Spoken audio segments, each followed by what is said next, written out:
মহোদয়, সন্মানীয় শিক্ষাগুৰুসকল আৰু মোৰ মৰমৰ বন্ধু-বান্ধৱী তথা অনুজ আৰু অগ্ৰসকল।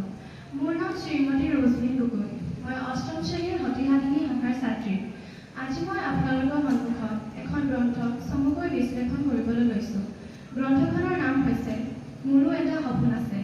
গ্ৰন্থখনৰ লেখক হৈছে ডক্টৰ ৰুবুল মাও। এই গ্ৰন্থখন প্ৰথম প্ৰকাশ পাইছিল অক্টোবৰ 2017 চনত। মোৰো এটা সপোন আছে। এই গ্ৰন্থখন এখন আত্মজীৱনীমূলক গ্ৰন্থ। গ্ৰন্থখন পঢ়ি লেখকৰ জীৱনত সংঘটিত প্ৰতিটো সৰু-বৰ কাহিনী অনুভৱ কৰিব পাৰে। তেওঁ জীৱনৰ সকলো প্ৰতিবন্ধকতা সহজে ওফৰাই পেলোৱাৰ সাহস গোটাইছিল মাথো পিতৃ-মাতৃ আৰু পৰিয়ালৰ সহযোগিতাৰ বাবে।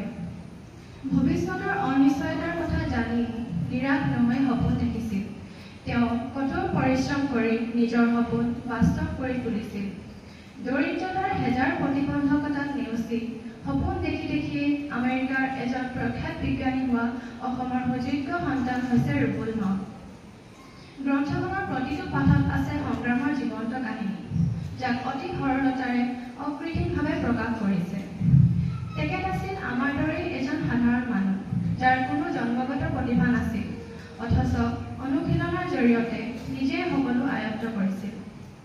এই গ্ৰন্থখন এগৰাকী ব্যক্তিৰ জীৱনত অনুপ্ৰেৰণাৰ স্থল হিচাপে গ্ৰহণ কৰিব পৰা এখন পঢ়িব লগা গ্ৰন্থ।